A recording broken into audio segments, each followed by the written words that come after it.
കൊച്ചിയിൽ കേന്ദ്ര ആഭ്യന്തരമന്ത്രി അമിത്ഷായുടെ നേതൃത്വത്തിൽ ബി.ജെ.പി. സംസ്ഥാന നേതൃയോഗം നടന്നു. പ്രസാദ് കാളിദാസൻ വിവരങ്ങളുമായിട്ട് ചേരുന്നു. അമിത്ഷാ കൊച്ചിയിലുണ്ട്. പ്രധാനപ്പെട്ട ഒരു കോൺക്ലേവിൽ പങ്കെടുത്തുകൊണ്ട് സംസാരിക്കുകയുണ്ടായി. അതുമായി ബന്ധപ്പെട്ട വാർത്തകൾ രാവിലെ നമ്മൾ നൽകിയിരുന്നു. ഇപ്പോൾ കൊച്ചിയിലുള്ള അമിത്ഷാ കേന്ദ്ര ആഭ്യന്തരമന്ത്രി ബി.ജെ.പിയുടെ സംസ്ഥാന നേതൃയോഗം ചേർന്നിരിക്കുന്നു. എന്തൊക്കെ വിവരങ്ങളാണ് അതിൽ നിന്ന് പങ്കുവയ്ക്കാനുള്ളത്? ആ നേതൃയോഗം ഏതൊക്കെ കാര്യങ്ങളിലാണ് ചർച്ച ചെയ്തത്? പ്രത്യേകിച്ചും തദ്ദേശ തെരഞ്ഞെടുപ്പൊക്കെ വരാൻ പോവുകയാണല്ലോ, അതുമായി ബന്ധപ്പെട്ട കാര്യങ്ങളൊക്കെ ചർച്ചയിൽ വിഷയമായോ? തീർച്ചയായും MS അതുതന്നെയാണ് ഏറ്റവും പ്രധാനപ്പെട്ട അജണ്ട എന്നുള്ളത് തന്നെയായിരുന്നു ഈ ഒരു നേതൃയോഗത്തിന്റെ ഏറ്റവും വലിയ സവിശേഷത എന്നുള്ളത്. കാരണം തദ്ദേശ ഭരണ തെരഞ്ഞെടുപ്പ് അടുത്തു നിൽക്കുന്നൊരു സാഹചര്യം കൂടിയാണ്.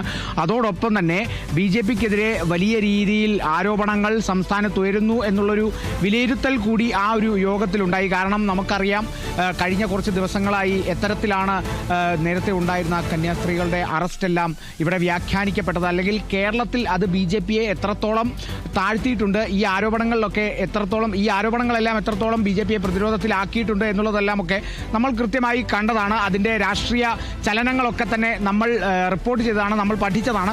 അപ്പോൾ ഇത്തരത്തിലുള്ള ചില വിലയിരുത്തലുകളുടെ അടിസ്ഥാനത്തിൽ കൂടിയായിരുന്നു ഈ ഒരു യോഗം എന്നുള്ളത്. അതിൽ ഈ തദ്ദേശ ഭരണ തെരഞ്ഞെടുപ്പിലേക്ക് എത്തുമ്പോഴേക്കും ഈ ആരോപണങ്ങൾക്ക് കൃത്യമായ ഒരു പ്രത്യാരോപണം ഒരുക്കി വെക്കുക, അല്ലെങ്കിൽ ഇത്തരത്തിലുള്ള ഈ ഒരു പ്രവർത്തനങ്ങൾ അല്ലെങ്കിൽ ഇത്തരത്തിലുള്ള ആരോപണങ്ങളെ കൃത്യമായി എങ്ങനെ തടയണം എന്നുള്ളതിനെ കുറിച്ചൊരു മാർഗരേഖ, അല്ലെങ്കിൽ പ്രത്യക്ഷത്തിൽ അല്ലെങ്കിലും പരോക്ഷമായ ഒരു മാർഗരേഖ ഉണ്ടാക്കുക എന്നുള്ള അത്തരത്തിലുള്ള ചില ചർച്ചകൾ നേതാക്കൾക്കിടയിൽ എന്തായാലും തീർച്ചയായും നടന്നിട്ടുണ്ട്. അതോടൊപ്പം തന്നെ ഈ ഒരു തദ്ദേശ ഭരണ തെരഞ്ഞെടുപ്പിനെ സംബന്ധിച്ച വോട്ടർ പട്ടിക ക്രമീകരിക്കുന്നതിനെ സംബന്ധിച്ചുള്ള ചില ചർച്ചകളും ഒക്കെ അവിടെ ഉണ്ടായി. നമുക്കറിയാം രാവിലെ BJP നേതാവ് B. ഗോപാലകൃഷ്ണൻ പറഞ്ഞതനുസരിച്ച് അദ്ദേഹം പറഞ്ഞിരുന്നു, ജമ്മു കാശ്മീരിൽ നിന്നായാലും ഞങ്ങൾ വോട്ടുകൾ ചേർക്കും. അതായത് അദ്ദേഹം കൃത്യമായി പറയുന്നത് നിയമാനുസൃതമാണ് ഈ ഒരു സംവിധാനം. അതായത് ഒരു വ്യക്തിക്ക് ഒരു 6 മാസം ഒരു സ്ഥലത്ത് താമസിച്ചാൽ, അവിടെ വീടെടുത്ത് താമസിച്ചു കഴിഞ്ഞാൽ ആ സ്ഥലത്തെ വോട്ടർ പട്ടികയിൽ ആ വ്യക്തിയുടെ പേര് ചേർക്കാൻ സാധിക്കും. അപ്പോൾ ഇത്തരത്തിലുള്ള ഈ ഒരു നിയമം മുന്നോട്ട് വെച്ചുകൊണ്ടുള്ള ഒരു പ്രസ്താവനയാണ് നടത്തിയിരുന്നത്. വലിയ രീതിയിൽ വോട്ട് ചേർക്കും എന്നുള്ളത് തന്നെയാണ്, വോട്ട് ചേർക്കും ഇനിയും എന്നുള്ളത് തന്നെ B. ഗോപാലകൃഷ്ണൻ ഉറപ്പിച്ച് പറയുന്നു. അതോടൊപ്പം തന്നെ രാഹുൽ മാങ്കൂട്ടത്തിനെതിരെ ഉണ്ടായ ചില നീക്കങ്ങൾ നമ്മൾ കണ്ടു. അതിനെതിരെയും വലിയ രീതിയിൽ പ്രസ്താവനകൾ ഉന്നയിച്ചിട്ടുണ്ട് B. ഗോപാലകൃഷ്ണൻ അടക്കമുള്ള BJP നേതാക്കൾ. എന്തായാലും ഈ ഒരു കേന്ദ്ര നേതൃയോഗം കഴിഞ്ഞതിന് ശേഷം MT രമേശ് മാധ്യമങ്ങളെ കാണുകയുണ്ടായി. മാധ്യമങ്ങളോട് ഈ ഒരു യോഗത്തിൽ നടന്നതെന്ത്, ഈ യോഗത്തിൽ ചർച്ച ചെയ്തതെന്ത് എന്നുള്ളതിനെ സംബന്ധിച്ച് കൃത്യമായൊരു വിശദീകരണമൊക്കെ നൽകുകയുണ്ടായി. എന്തായാലും അതോടൊപ്പം തന്നെ സംസ്ഥാനത്ത് വലിയ രീതിയിൽ ദേശവിരുദ്ധ പ്രവർത്തനങ്ങൾ നടക്കുന്നുണ്ട് എന്നുള്ള ആരോപണം കൂടി MT രമേശ് മുന്നോട്ട് വെക്കുകയായിരുന്നു. ആ ഒരു വാർത്താ സമ്മേളനത്തിൽ തദ്ദേശ തെരഞ്ഞെടുപ്പ് മുന്നൊരുക്കങ്ങൾ യോഗത്തിൽ വിലയിരുത്തി. അത് തന്നെയാണ് പ്രധാനപ്പെട്ട അജണ്ട എന്ന് പറയുന്നത്. അതോടൊപ്പം തന്നെ ദേശ സുരക്ഷയ്ക്ക് പ്രാധാന്യമില്ലാത്ത സംസ്ഥാനമായി കേരളം മാറി എന്നുള്ളതും കൂടിയാണ് BJP ഈ ഒരു യോഗത്തിൽ നിന്നും വിലയിരുത്തിയത്. ദേശവിരുദ്ധ ശക്തികൾക്ക് പ്രവർത്തനം നടത്താനുള്ള സ്ഥലമായി കേരളം മാറി. ഇതിനെതിരെ ക്യാമ്പയിൻ നടത്തും. അത്തരത്തിലൊരു ക്യാമ്പയിനും കൂടി ഒരുങ്ങുകയാണ് BJPയുടെ കേരള ഘടകം എന്നുള്ളതാണ്. ഈ ഒരു കേരള ഘടകത്തിന് വലിയ ശക്തി പകരാനായിട്ട് കേന്ദ്ര ആഭ്യന്തരമന്ത്രി അമിത്ഷാ അടക്കം ഇന്നൊരു നേതൃയോഗത്തിന്റെ ഭാഗമായിരുന്നു. ഒപ്പം തന്നെ കേരള പ്രഭാരിയായിട്ടുള്ള പ്രകാശ് ജാവദേക്കറും ഈ ഒരു ചടങ്ങിന്റെ ഭാഗമായിരുന്നു. അതോടൊപ്പം തന്നെ താഴേക്കിടയിൽ നിന്നുള്ള, അല്ലെങ്കിൽ പ്രാദേശിക തലത്തിൽ നിന്നും മുകളിലേക്കുള്ള എല്ലാ BJP പ്രവർത്തകരോടും സംസാരിക്കാനായിട്ടുള്ള ചില നീക്കങ്ങളൊക്കെ തന്നെ ആഭ്യന്തരമന്ത്രി അമിത്ഷാ നടത്തിയിട്ടുണ്ട്. കാരണം തദ്ദേശ ഭരണ തെരഞ്ഞെടുപ്പ് അടുത്തു വരികയാണ്. വോട്ടർ പട്ടിക ക്രമീകരണമൊക്കെ തന്നെ നടന്നുകൊണ്ടിരിക്കുകയാണ്. അപ്പോൾ വോട്ട് ചേർക്കും എന്നുള്ള B. ഗോപാലകൃഷ്ണന്റെ ആ ഒരു പ്രസ്താവനയിൽ നിന്നും നമ്മൾ മനസ്സിലാക്കേണ്ടത്, ഇത്തരത്തിൽ ഈ 6 മാസത്തിൽ കൂടുതൽ താമസിച്ച ആളുകൾ ഈ ഒരു പ്രദേശങ്ങളിൽ ഉണ്ടെങ്കിൽ, അല്ലെങ്കിൽ കേരളത്തിലെമ്പാടുമുള്ള പല പ്രദേശങ്ങളിലുമായി നിരവധി ആളുകൾ 6 മാസത്തിൽ കൂടുതൽ മാറി താമസിച്ചവരുണ്ടാവും. അല്ലെങ്കിൽ നേരത്തെ തന്നെ ഒരു സ്ഥലത്ത് വോട്ടുള്ളവർ ഇപ്പുറത്ത് വോട്ടുകൾ ഉണ്ടാവും. ഇരട്ട വോട്ടുകൾ സ്വാഭാവികമായും, അല്ലെങ്കിൽ അത് എപ്പോഴും കണ്ടുവരുന്ന ഒരു സംഭവമാണ്.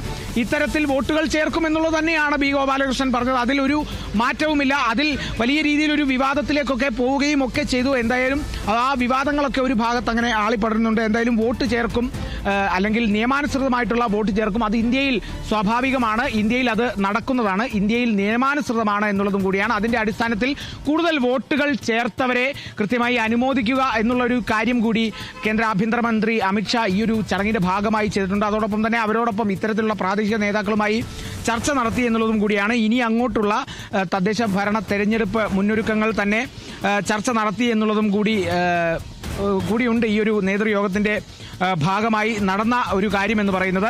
ഒപ്പം തന്നെ നിരവധി പ്രസ്താവനകൾ, നിരവധി ആരോപണങ്ങൾ ഒക്കെ തന്നെ ഈ പറഞ്ഞിട്ടുണ്ട്. ഈ ദേശവിരുദ്ധ പ്രവർത്തനത്തിന്റെ ഭാഗമാണ്, അല്ലെങ്കിൽ ദേശവിരുദ്ധ പ്രവർത്തനം ഏറെ നാളായി കേരളത്തിൽ ശക്തിപ്പെട്ടു വരുന്നു എന്നുള്ള ഒരു പ്രസ്താവന കൂടി MT രമേശ് ഇതിനെ സംബന്ധിച്ച് BJP നേതാവ് MT രമേശ് പറഞ്ഞിട്ടുണ്ട്. പോപ്പുലർ ഫ്രണ്ടിന്റെ സ്ലീപ്പിംഗ് സെല്ലുകൾ ഇന്നും പ്രവർത്തിക്കുന്നുണ്ട്, തീരദേശ മേഖല കേന്ദ്രീകരിച്ച് ദേശവിരുദ്ധ പ്രവർത്തനം നടക്കുന്നു എന്നുള്ളതൊക്കെ കൂടിയാണ് MT രമേശ് ഈ ഒരു ഇതിനെക്കുറിച്ച്, അല്ലെങ്കിൽ ഈ ഒരു നേതൃയോഗത്തെക്കുറിച്ച് പറയുന്നതോടൊപ്പം തന്നെ BJPയുടെ പ്രസ്താവനയായി MT രമേശ് മുന്നോട്ട് വെച്ചിട്ടുള്ളത്. എന്തായാലും ഇതിനെ ചൊല്ലി വലിയ രീതിയിലുള്ള ചർച്ചയുണ്ടാകും എന്നുള്ളത് ഉറപ്പാണ്.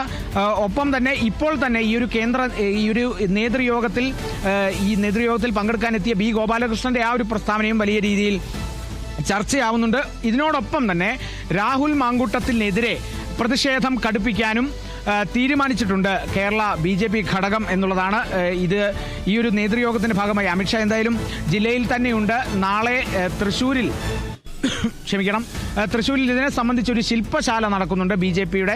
അപ്പോൾ ഈ ഒരു ചടങ്ങിലും ഭാഗമാകും എന്നുള്ളതാണ് നമുക്ക് ലഭിച്ച വിവരം. മറ്റൊരു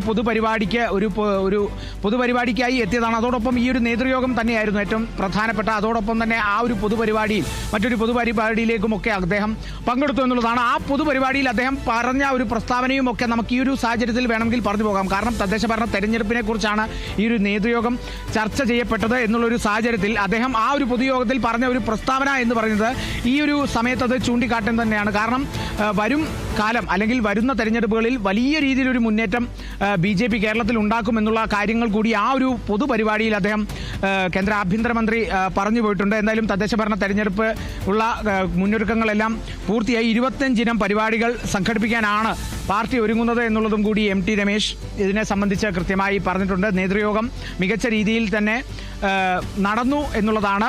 ഈ എല്ലാ നേതാക്കളും ഇവിടെ എത്തിയിരുന്നു. ഒപ്പം തന്നെ സുരേഷ് ഗോപിയും ഒക്കെ തന്നെ ഉണ്ടായിരുന്നു. നമുക്കറിയാം സുരേഷ് ഗോപിക്കെതിരെ വലിയ രീതിയിൽ ആരോപണങ്ങളൊക്കെ ഉണ്ടായിരുന്നു. കഴിഞ്ഞ കുറേ ദിവസങ്ങളായി തൃശ്ശൂരിലെ വോട്ടർ പട്ടിക വിവാദവും നമ്മൾ കണ്ടതാണ്.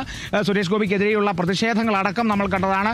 വളരെ വൈകാരികമായിട്ടൊരു പ്രതികരണം അവിടെ നിന്നും സുരേഷ് ഗോപിയുടെ ഭാഗത്തു നിന്നും ഉണ്ടായി എന്നുള്ളതും കൂടിയുണ്ട്. കാരണം നിങ്ങൾ എന്താണ് നിങ്ങൾ ചെയ്യുന്നത്, ഞാൻ എന്ത് തെറ്റ് ചെയ്തു എന്നുള്ള തരത്തിൽ വളരെ വൈകാരികമായിട്ടാണ് സുരേഷ് ഗോപി ഈ ഒരു നേതൃയോഗത്തിന് പങ്കെടുത്ത ശേഷം മാധ്യമങ്ങളോട് പ്രതികരിച്ചത്. അതോടൊപ്പം തന്നെ ശക്തമായ രീതിയിൽ പ്രതിഷേധ സ്വരമുയർത്തുന്ന ചില പ്രതികരണങ്ങളൊക്കെ തന്നെ നേതാക്കന്മാരുടെ ഭാഗത്തു നിന്നുമൊക്കെ നമ്മൾ കണ്ടിരുന്നു. രാഹുൽ മാങ്കൂട്ടത്തിനെ കുറിച്ച്, അല്ലെങ്കിൽ രാഹുൽ മാങ്കൂട്ടത്തിന്റെ മുൻ സഹപ്രവർത്തകയായിരുന്ന പത്മജ വേണുഗോപാലിന്റെ വാക്കുകളുമൊക്കെ ഈ ഒരു നേതൃയോഗത്തിൽ ഉയർന്നു വന്ന ഒരു കാര്യമാണ്. അല്ലെങ്കിൽ നേതൃയോഗത്തിനുള്ളിൽ അല്ലെങ്കിലും ഈ നേതൃയോഗത്തിന്റെ ഭാഗമായി ഈ നേതൃയോഗത്തിൽ പങ്കെടുക്കാൻ എത്തിയപ്പോൾ മാധ്യമങ്ങളോട് പ്രതികരിച്ചതുമൊക്കെ തന്നെ നമ്മൾ കണ്ടതാണ്. ഇതൊക്കെ തന്നെയാണ് ഈ ഒരു നേതൃയോഗത്തിന്റെ ഭാഗമായി കൊച്ചിയിൽ ഏറ്റവും പ്രധാനമായി നടന്ന കാര്യങ്ങൾ എന്ന് പറയുന്നത്. കാരണം രാഹുൽ മാങ്കൂട്ടത്തിനെതിരെ ഉള്ള പ്രതിഷേധം, തദ്ദേശ ഭരണ തെരഞ്ഞെടുപ്പ് മുന്നൊരുക്കങ്ങൾ, അതോടൊപ്പം തന്നെ ദേശവിരുദ്ധ പ്രവർത്തനം സംസ്ഥാനത്ത് ശക്തിപ്പെടുന്നു എന്നുള്ള ചില നിഗമനങ്ങളിലേക്കുമൊക്കെ തന്നെ പാർട്ടി എത്തിയിരിക്കുന്നു. അപ്പോൾ അതിനെതിരെ ക്യാമ്പയിൻ സംഘടിപ്പിക്കുക, ഇത്തരത്തിലുള്ള നിരവധി പരിപാടികളുണ്ട്. രാഹുൽ മാങ്കൂട്ടത്തിനെതിരെയും പ്രതിഷേധം ഉണ്ടാകും. രാഹുലിന്റെ രാഹുൽ രാജിവെക്കണം എന്നുള്ളത് തന്നെയാണ് BJP നേതാക്കന്മാരുടെ പാർട്ടിയുടെ ആവശ്യമായി ഉന്നയിച്ചിരിക്കുന്നത്. ഇതോടൊപ്പം തന്നെ തദ്ദേശ ഭരണ തെരഞ്ഞെടുപ്പിൽ മികച്ച രീതിയിൽ മുന്നോട്ട് പോക്ക്, തദ്ദേശ തെരഞ്ഞെടുപ്പിൽ മികച്ച രീതിയിൽ മുന്നോട്ട് പോകുന്നതിന് വേണ്ടിയുള്ള തയ്യാറെടുപ്പുകളും ആസൂത്രണങ്ങളും കൂടി ഇന്നത്തെ BJP സംസ്ഥാന നേതൃയോഗത്തിൽ കേന്ദ്ര ആഭ്യന്തരമന്ത്രി അമിത്ഷാ പങ്കെടുത്തുള്ള പ്രധാനപ്പെട്ട ഈ നേതൃയോഗത്തിൽ ഉണ്ടായിരിക്കുന്നുവെന്നാണ് പ്രസാദ് കാളിദാസൻ റിപ്പോർട്ട് ചെയ്യുന്നത്.